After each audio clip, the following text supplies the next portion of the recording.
ating paksa ay nakaka-apekto ba ang social media sa kalusugang pangkaisipan? Magsisimula tayo sa panig ito. Oo, naka-apekto ang social media sa mental health.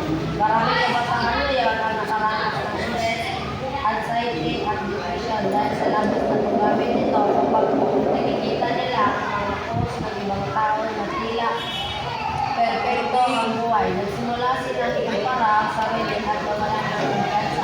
Ang social media ay parang salamin, ngunit kadalasan madali ang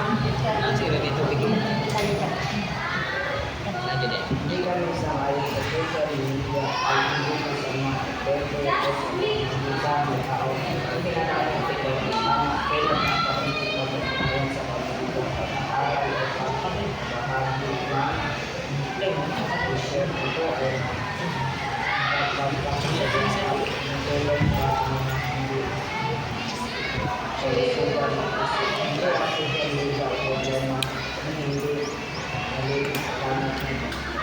Ngunit hindi natin kakailan na karamihan ay labis na ang paggamit. Ang sobrang oras sa social media ay nagdulot ng pagkabalisa at pagkakalbi. Kaya malinaw na apekto ito sa mental health kung hindi makaligo.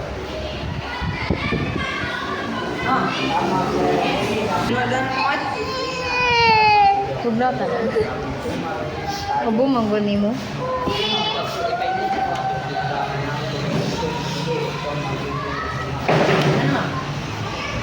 Okay.